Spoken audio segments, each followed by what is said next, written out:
Hello and welcome to all the vampires and ghouls out there. I'm Joe, here with me is my co-host Dan. Hello and greetings.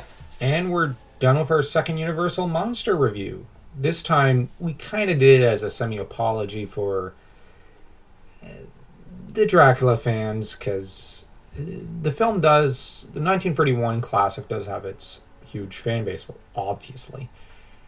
And one can see why, to an extent, with Bela Lugosi's flawless acting and Van Helsing actors' fine acting.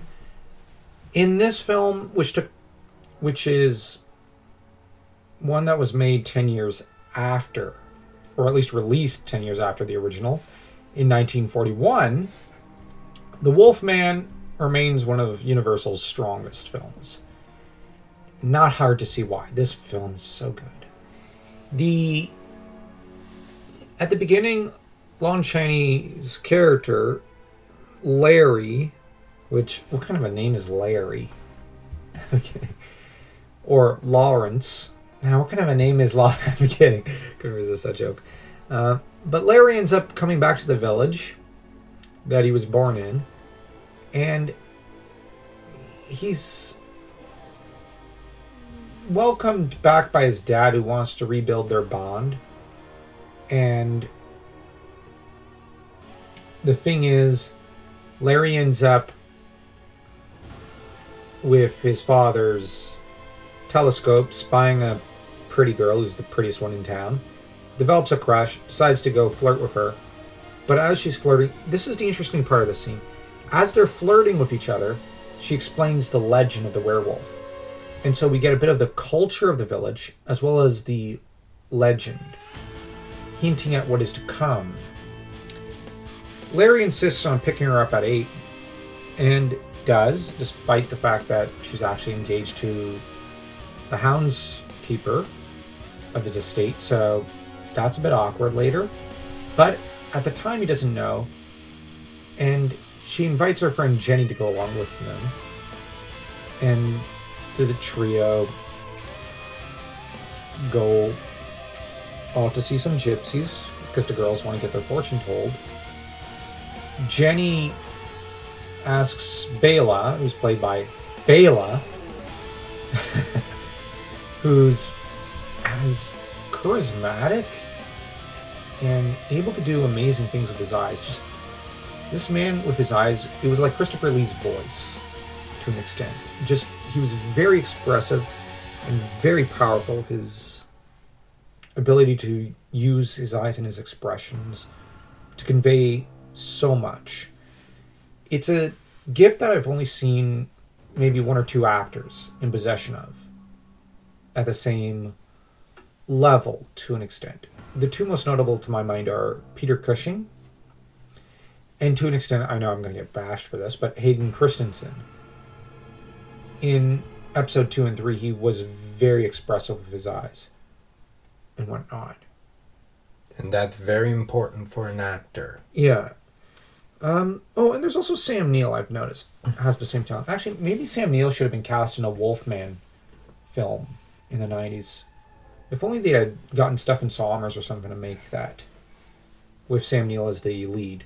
But anyways, Larry rushes to the defense of Jenny, who fled into the forest because Bela scared her, because Bela saw the pentagram on her hand. He turned into a werewolf, hunted her down, and chewed her up. Larry came to the defense and gets bitten. From there, the police discover the body of Bela and Jenny and assume that Larry had something to do with it. And Larry ends up trying to prove his innocence, but only makes things worse for himself as he comes off like a raving lunatic. He gets a pentagram necklace from the gypsy woman who is the mother of Bela, only to give it to Jenny. But the question is, if that thing could repress the werewolf's just the curse, how come Bela didn't wear it?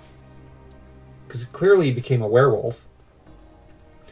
This is one of the few plot holes in the film where it doesn't make much sense. Or is it that it's only able to repress it for so long, then every once in a while the curse just comes out no matter what? Perhaps it's that. Okay. But anyways, Larry, despite clearly being in love with Gwen, the girl that he spied on, decides that he has to leave by the end because he's terrified of his curse, and who could blame him? But I don't know where he's going to go, and how far can he get if he's going to constantly be turning into a werewolf? Well, it's supposed to be once a month because of the full moon idea. Now in this film, they explain the idea that only a silver bullet or a silver dagger or just about any kind of forged piece of silver could kill a werewolf, such as the cane he bought at the beginning. So that the cane was what he used to kill Bela despite being bitten. And then at the end, when he tries to flee, his dad stops him and ties him down to the chair in his room. But Larry insists that his dad take the cane with him and when he goes out, which he does. And then when the werewolf attacks Gwen, John comes to the rescue and slays the wolf and Larry. Now, on a metaphorical level, the idea of the werewolf is of the savage nature or the bestial side of the man. So, in a way, this is basically a metaphor for the father repressing the developmentally, one could argue, Larry's wilder side, and how he basically killed him in attempting to force him to become the heir he wanted him to be. One can clearly see that kind of theme going on. Either that or killing him because the father is overshadowed by the son and so slaughters him. Also because over, well, a pretty young girl. That is a metaphorical way of looking at it, and you can clearly see that kind of idea, but behind the story to an extent. On the other hand, one could also see just that it's a great film about a man cursed to become a wolf. So you could look for the deeper meanings, the Freudian in it. You could. It's easy to see. Everyone can clearly discern it. But if you don't want to see the Freudian, you see a Greek tragedy in effect. So, anyways, this review is not going to turn out much longer than the previous because there's not as much to say. I think at this point, this is also a bit of a shorter film. And yet it feels so complete. It is so good.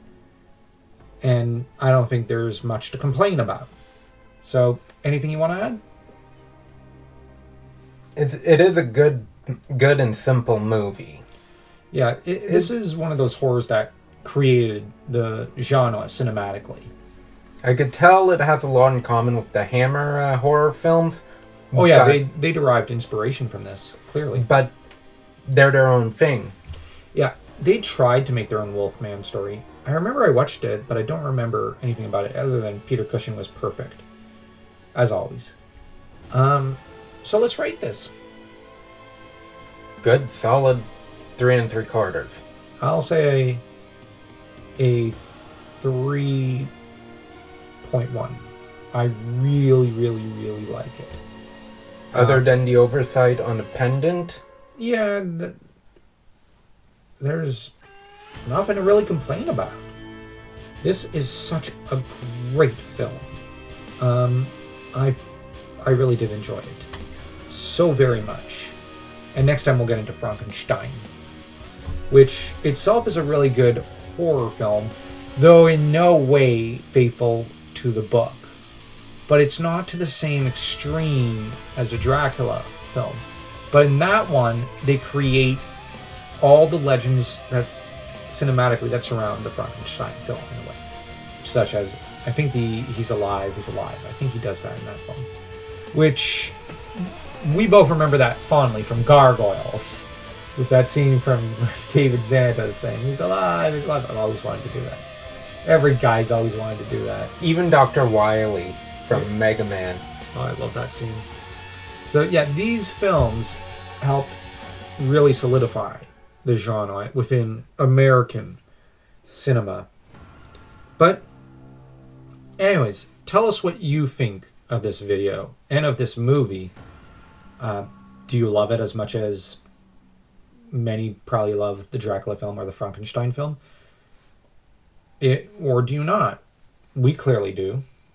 And so don't forget to smash that like and that subscribe button as though you were the Wolfman taking down his prey.